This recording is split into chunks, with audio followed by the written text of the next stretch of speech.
Western Marxism loves purity and martyrdom, but not real revolution. By Jones Manoel. Written on June 10th, 2020. Posted to Black Agenda Report. It is impossible to speak seriously about Marxism in the West without incorporating the role of Christianity in each social formation. There is a fundamental contradiction in many of the Marxist studies that are produced in the West. Every time that they speak of Marxism in Asia, in China, Korea, or Vietnam, or when they speak of popular movements in Africa, such as in Egypt or Libya, they highlight the influence of religion on these political movements and the national adaptation of Marxism. When any Marxist researcher studies, for example, Chinese Marxism, they are obliged to address the influence of Confucius's philosophy on Chinese culture in a general manner, and on Chinese Marxism in particular. Likewise, the influence that Islam has on many African countries is always taken into account in analysis of socialist nations, such as Algeria. When the time comes to look at Marxism in Western politics, however, the influence of Christianity in the construction of the symbolic, subjective, and theoretical universe of this Marxism is rarely taken into account. It is as if, in Asia, Confucianism has an influence on politics. In Africa, Islam has an influence on politics. But in Brazil, in the US, in France, in Portugal, Christianity does not perform a similar role in forming historic subjectivity. This is a mistake for a very simple and objective reason, which Antonio Gramsci points out in several different passages of prison notebooks. The Catholic Church is the longest operating institution in the West. No other institution has managed to stay alive for so long with the capacity to disseminate and circulate ideas and concepts through a body of intellectual priests, bishops, and theologians, organized within a bureaucracy like the Catholic Church has. So it is impossible to speak seriously about Marxism, politics, subjectivity, culture, and the symbolic field in the West without incorporating the role of Christianity in each social formation, in each specific country, as elements of analysis.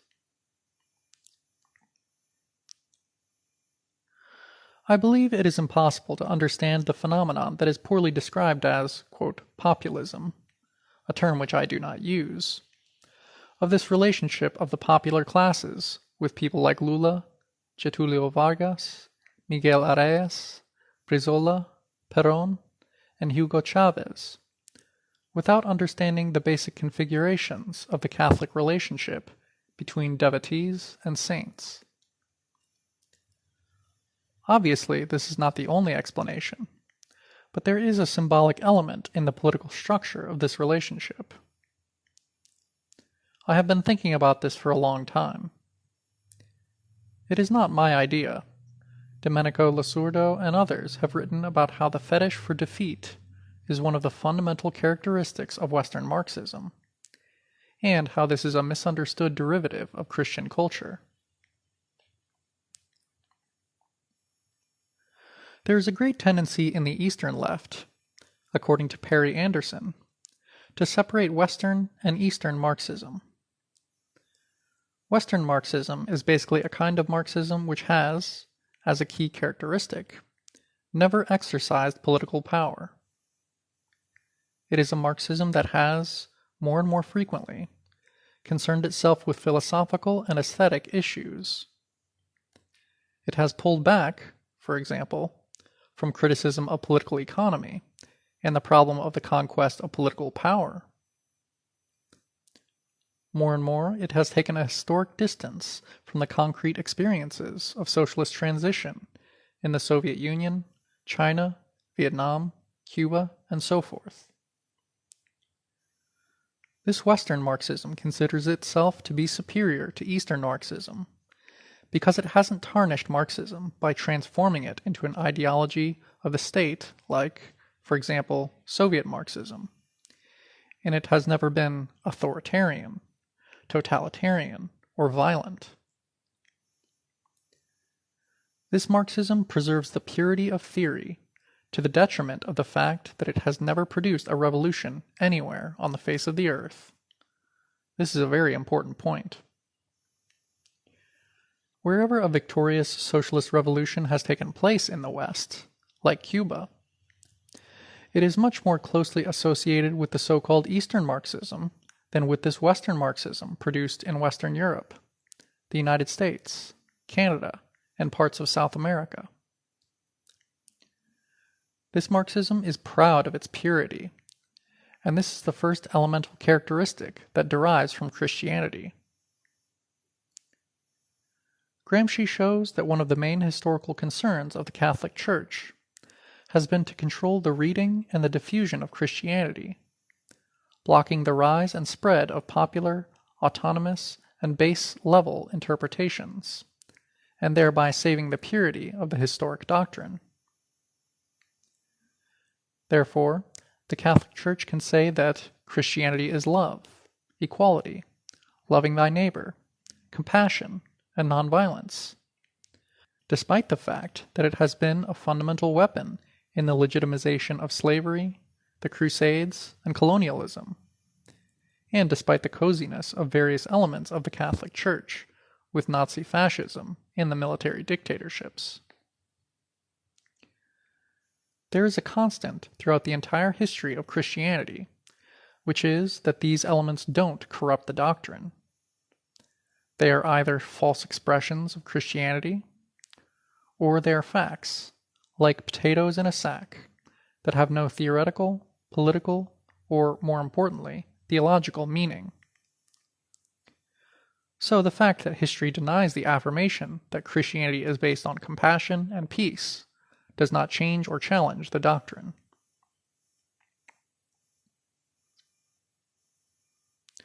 Many Marxists act the same way. Their biggest worry is the purity of the doctrine. Every time that historical facts challenge the doctrine, or show the complexity of the practical operationality of elements of the theory, they deny that these elements are part of the story of Marxist theory and doctrine. This is, for example, what doctrines of betrayal are built on.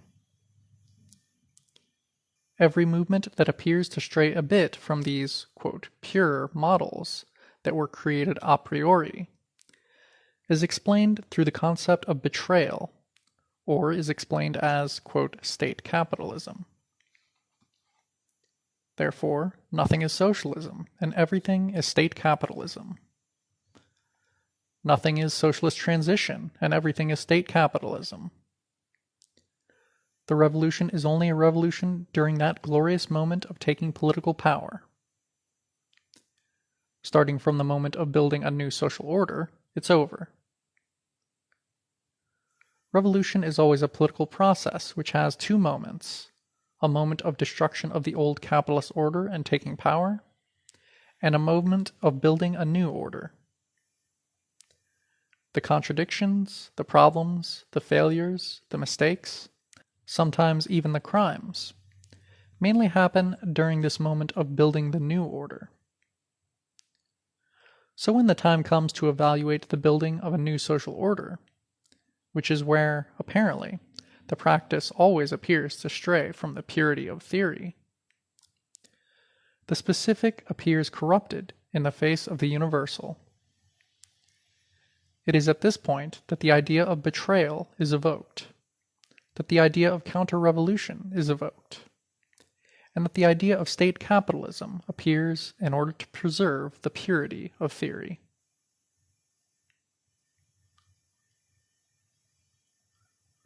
A great example of this was when the Soviet Union entered its process of terminal crisis. As the end of the Soviet Union approached, many Western Marxists announced that it was a great event in the history of Marxism, because finally Marxism was liberated from that experiment that was born during the October Revolution, that distorted Marxism, that transformed Marxism into a mere state ideology. Now, without having to explain the ball and chain of the Soviet Union, Marxism could finally be liberated and reach its emancipatory potential.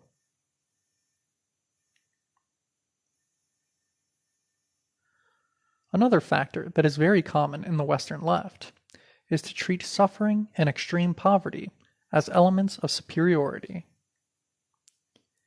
It is very common in Western leftist culture to support martyrs and suffering.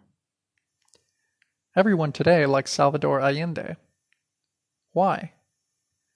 Salvador Allende is a victim, a martyr.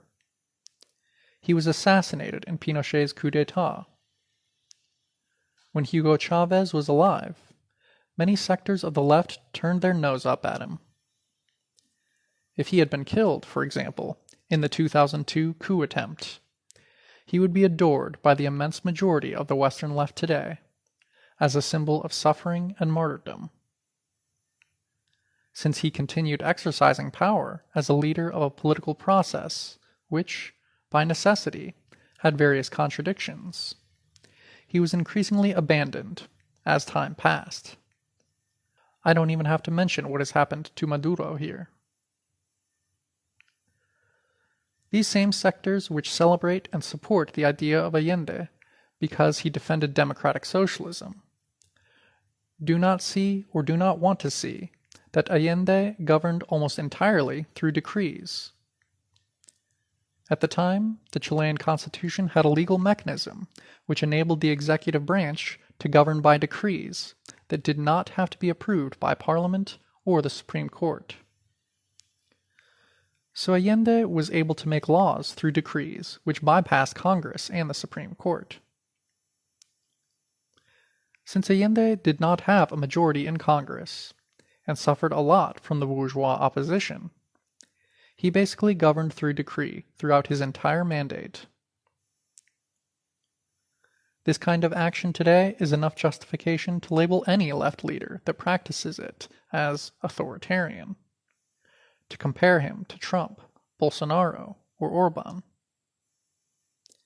If Allende was alive today, he would also be criticized, but he died.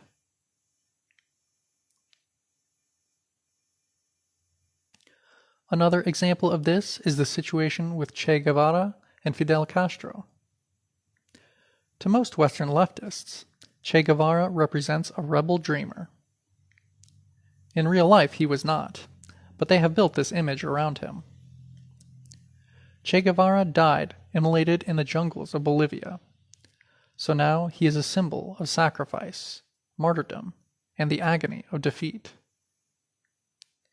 Fidel stayed in Cuba as a leader of the Cuban Revolution, and all of the contradictions of this process. Today, he is viewed as a bureaucrat, without charm or appeal, by many, if not the majority, of the Western left. Che Guevara is an eternal symbol of resistance, of dreaming, of utopia that is unfulfilled because of death.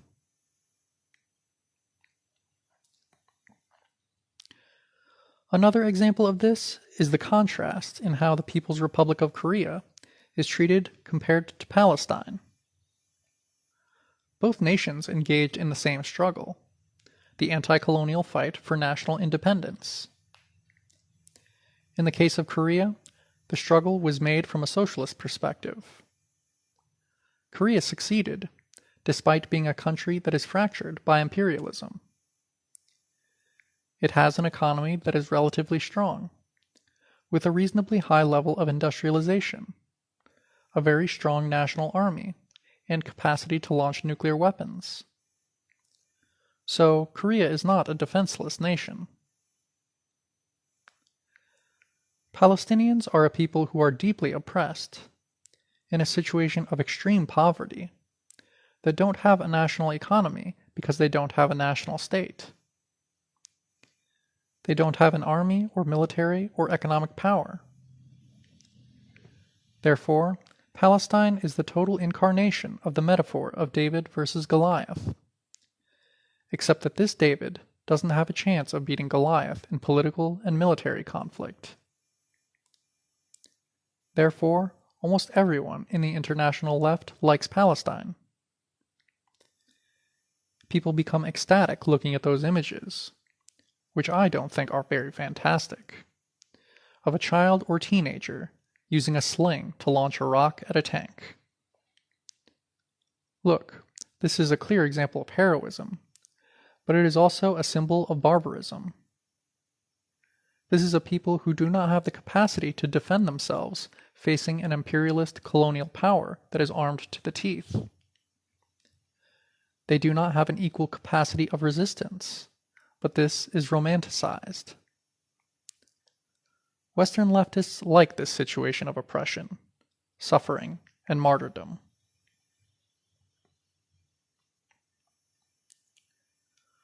Another very well-known case is that of Vietnam.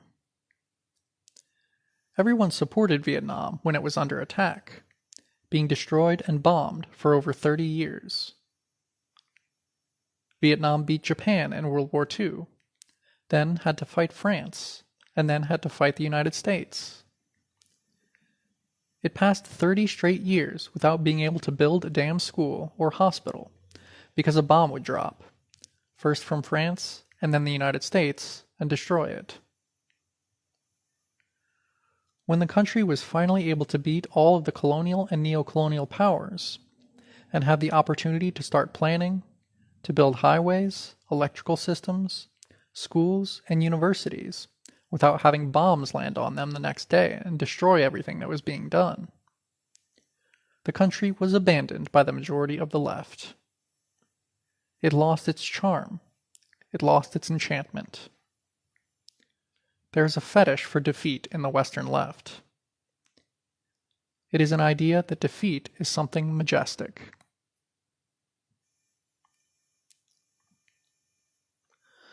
A clear example of this fetish is in the case of the coup in Bolivia. Slavoj Žižek, the famous critical thinker, wrote an article called Bolivia, the Anatomy of a Coup, and what was his big concern? It was to show that Evo Morales was democratic, that Evo Morales did not purge or jail traitors during coup attempts in the past, and that now these same people committed a coup against him. In other words, Žižek praises the very element which led to the defeat of the revolution in Bolivia as proof of ethical and moral superiority. Look how marvelous Bolivia is today. Every day an activist is murdered or jailed, but they have the moral consolation of not having been repressive or authoritarian with the Bolivian bourgeoisie.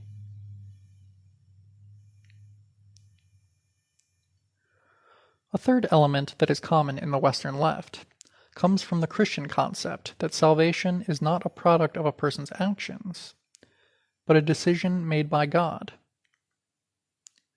It is the notion that, although you work to do good deeds, to follow biblical law, to be a good person, and so forth, your salvation is a decision of God's. Subjective efforts related to the central point of Marxism, which is the conquest of political power. As Lenin said, quote, "Everything outside of political power is an illusion," have been devalued due to this influence from Christian culture, even though the majority of Marxist intellectuals are atheists. Instead, the highest value becomes an eternal position of resistance, which produces a sense of pride. When Bernie Sanders lost the Democratic primary for the second time, a renowned Marxist professor at the University of Sao Paulo posted on Facebook, quote, "We fought like never before. We lost as usual, but the fight continues. Now, Alexandra Ocasio-Cortez is the future of socialism in the United States." End quote. The Marxist logic of thinking of all political conflicts in terms of strategy, tactics, coalition politics, programs, of critically analyzing mistakes to avoid making them again, of hitting the enemy from a political or even military standpoint in order to take power, has simply vanished, replaced by an eternal movement of resistance, as if it were proof of divine grace. The very logic that should be the essence of politics, which is the logic of strategy, is devalued as resistance becomes an end in itself.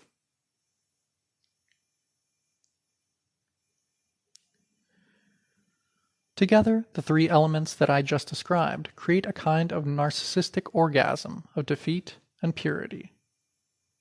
The subject takes pride in not having any relationship with the entire historic concrete movement of the working class, socialist, and liberation revolutions. They take pride in not having any theoretical or political connection to the revolutions in China, Russia, Vietnam, Algeria, Mozambique, and Angola. They are, instead, proud of the supposed purity that their theory is not contaminated by the hardship of exercising power, by the contradictions of historical processes. Being pure is what provokes this narcissistic orgasm.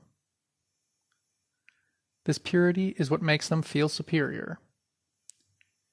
It makes them feel that they have a privileged moral and ethical standpoint compared to the other leftists, who, for example, recognize the Chinese Revolution or the Cuban Revolution, and therefore accept authoritarianism, and accept an economy that is not based on the total realization of self-management.